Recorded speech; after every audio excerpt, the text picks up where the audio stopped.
when you bring this into a party, it's so fascinating because it's not just it's an energy vortex, so it draws people from out of parties into the center. They're all put in the center of a room, and it's because if you look, what you're seeing here is a torus energy field. The actual energy field extends out like this, like an apple, and like this would be the core, the center of it. Like a giant vortex actually does this. So energy's kind of coming up, being sucked down through the middle, and then being sent out here. So if we could read this electromagnetically, that's what we would see. So it's not just something going on in here. So it's not just going on in here. We're actually drawing in forces, right? So there's all kinds of electromagnetism and light in this room, which is being drawn through the center of that and energizing the molecule. And what you'll notice about water doesn't, if you push water doesn't just go in a straight line. It will move forward and then will vortex. So if you think you're pushing, I'm taking mechanical energy and adding mechanical energy into this. The water molecule is taking the mechanical energy and spinning it back into it. So rather than radiating it back out, it grabs my mechanical energy and spins it into itself so it can store it. Does that make sense? Yeah, it does. Can I try this? So basically... So try to move the water inside without moving the bottom. So it's micro movements. And it's a circular movement. So... It's already written. See, it wants to go. You see how bad it wants to go. It's trying to hook a smooth motion there. And eventually it'll even itself out. Do different people create different vortexes based on their... Yeah.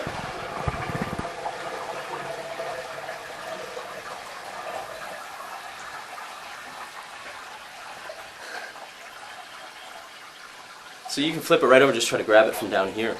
And how long, once you vortex it, how long does it last? Because I know with a vitalizer, it's like... Whoops. With a vitalizer, it's... I would say, again, it's really intuitive. The colder the water is and the darker you're storing it, the longer it will hold. And definitely a couple of days, but I try not to keep my spring water more than 2 weeks anyway, so I go to the spring pretty. I'd rather have less water and go back more than get a whole bunch and have a bunch of flat, lifeless water.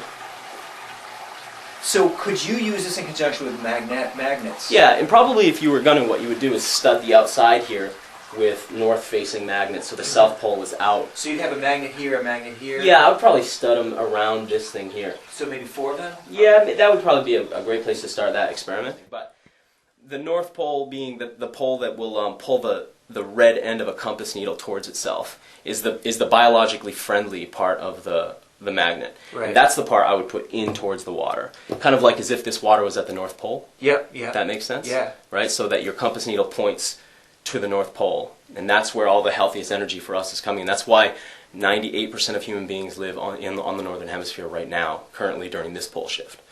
Obviously, there's been times when probably people lived on the Southern Hemisphere. We know that Antarctica is actually a landmass just covered in ice, and they dig down there and find tropical forests. So right now, people are living on the Northern Hemisphere because that's where the healthiest vibes are.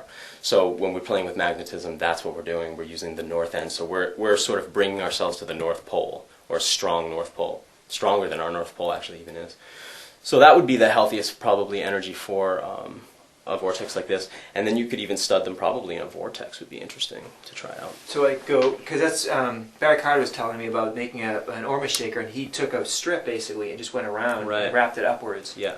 And that, I guess that would work in conjunction with the Yeah, I think that would work really good. And the only reason I haven't used magnetism on this is just because I feel so good about the integrity of this water anyway, as it is, that my goal is not to try to change this water. My goal is to try to maintain this water as it was when I received it.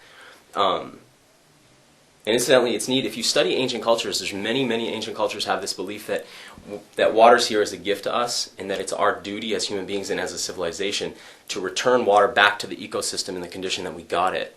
And so that we see that through a lot of different cultures. So for me, I just receive this water and try to maintain it as it is, try to keep it cold, try to keep it in the dark, and share it with as many people as I can.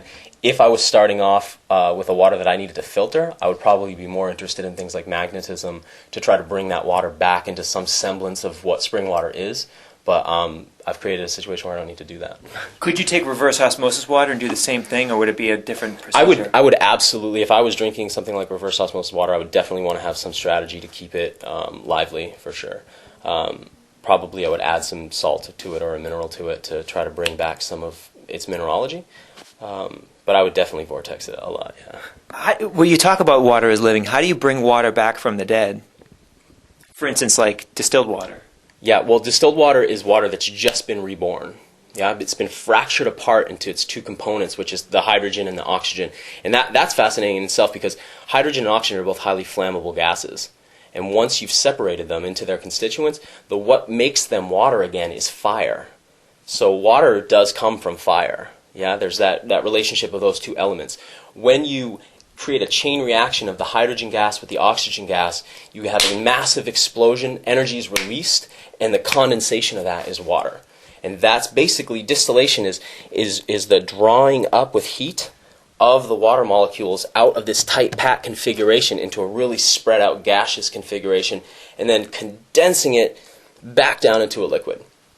But when you do that, it leaves behind everything that it's worked hard to pick up, or everything that it's picked up through industrial process. But a spring water spent sometimes thousands of years in an aquifer picking up the mineralogy it needs to mature. So if you distill it, some people's philosophy is that spring water has too many minerals which will clog up your body. That's one way of thinking. So the idea then is, how do we get them out? And they distill it out, leave behind the minerals. What you have now is the skeletal form of water, the H2O. That H2O is highly reactive because it wants to pick up minerals. So it's really hungry and it's looking for whatever it can grab onto and start to pull away at. So if you took distilled water, say you put it in this plastic bottle, its first idea is, how can I get this plastic into me? And it will start to leach the plastic from the bottle into itself. And that's like one of the dangers of distilled water, is that it wants to leach anything it can.